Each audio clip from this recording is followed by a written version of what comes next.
welcome once again to your popular network Nigeria Today. With us here today is Chief Dr.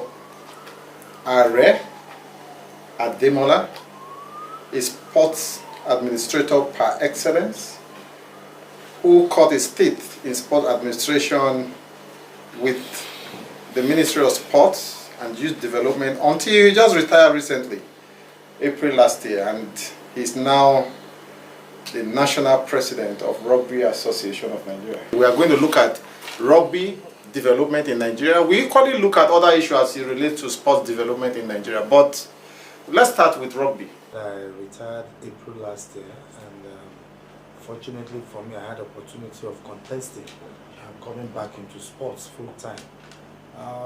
It's been a bumpy, humpy affairs because rugby has not been having it so rosy.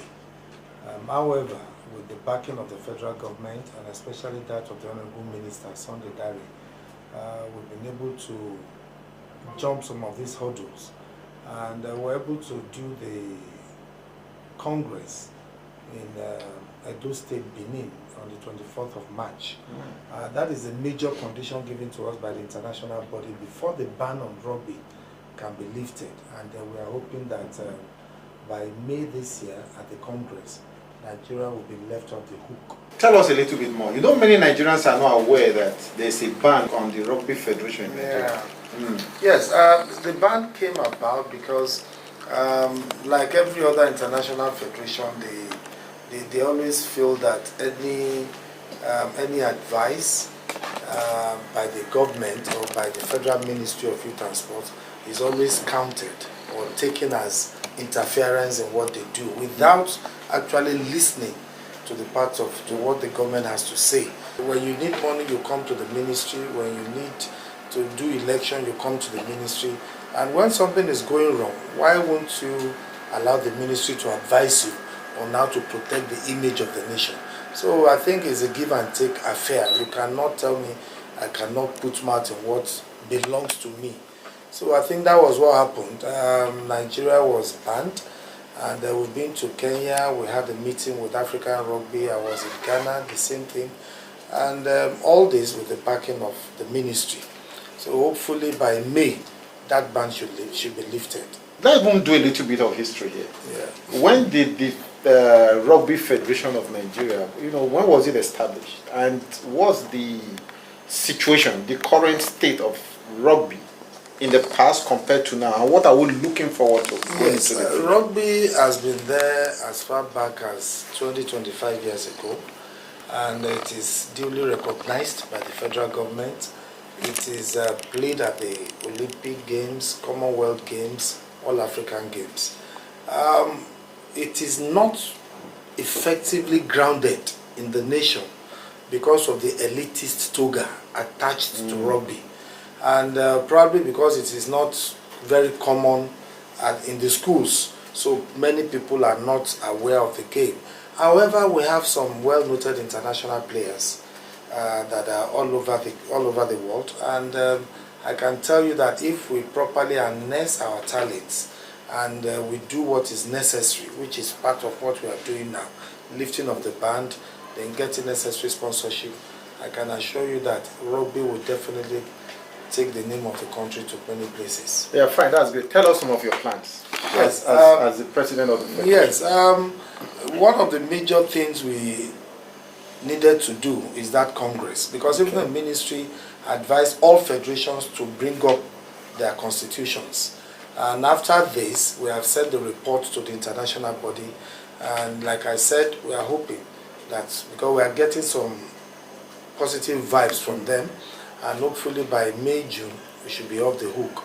Immediately this one is off. Even right now, we are liaising with the ministry. We want to go to the zonal sports offices where we intend distributing sports equipment to the zones, and from the zones it will go down to the states. We need to create that awareness among the zones. Once that is done, then we'll start competitions at the zonal level. When we get the champions in all the zones, we intend bringing them to Abuja, then we do finals. There's always what they call league in rugby.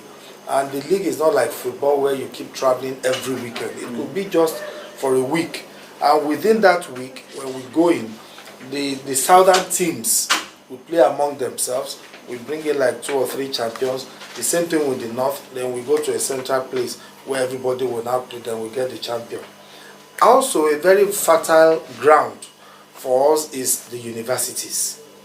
This is where we actually expect the students to be involved in rugby. We had a demonstration with the executive secretary, Dr Are, actually said rugby was given approval as one of the official sports, and we intend to catch in on that and take the program to the schools. We are also trying to link up with TED Fund to assist us in getting equipments that we can distribute to all the schools, and then we do an internal competition for all the universities, and hopefully we'll get more players. We have players all over the country, and then we have clubs, and the club owners are really doing yeoman's job. They are doing very, very well. We have advised them to come together as a body so that the federation can now liaise with them, you know, not talking to individual clubs, but we need, as a body, we can now relate and sort out our issues. You say rugby is elitist. Why do people always believe that rugby is an elitist sport? Is it because of the players, or the cost of equipment, or cost of putting the sports together? It's not really expensive. The ball is not really expensive. I'm sure less than 15,000 you can get a ball. But I'm saying it's elitist. That was why I said in quotes. People are not exposed. You know, when you don't know much about something, you tend to misinterpret or bring about rumors about that particular issue.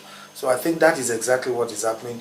Since I came in, I now realize that it is because of the dearth of equipment that makes people believe that, oh, rugby is not for everybody. It's just like golf. Golf, yeah. That one is elitist to some extent. Because the equipment are very expensive, yes. So, but rugby with a ball, we can engage a school to start playing rugby. Among African countries, Kenya and possibly Zimbabwe and South Africa. Yes, 3 years ago, Nigeria was up there in rugby. But because of inactivities within the country and non-participation in international sports, that was why our ranking came down.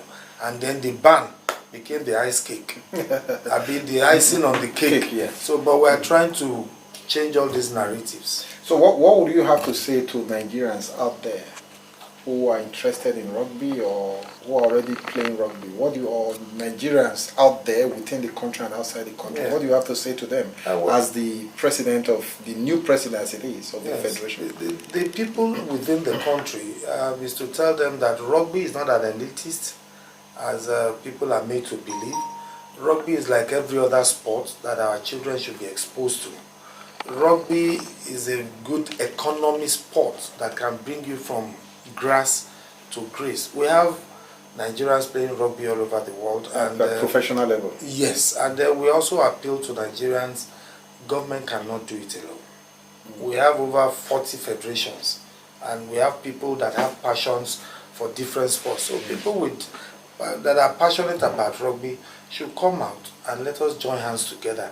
And those of them within the country with certain sentiments, especially within the rugby family, if we don't put away our differences, we can never get it right. So it's an appeal. I have been talking to them, I've been appealing to them. Let us come together, let us join hands together so that we have one voice, and then we can move forward. Because if we are divided among ourselves, nobody will believe us. And for those athletes outside, Nigeria is your country. Whatever thing you can do to develop sports in the country, especially rugby, we are open to it. We don't really need your cash. It could be balls, jerseys, you know, provisions of things that can, you know, prizes for the children. Those are the things we are looking for. Thank you so much. You're welcome. Dr. Thank you. Are Ademola, for talking to us about rugby. Thank you.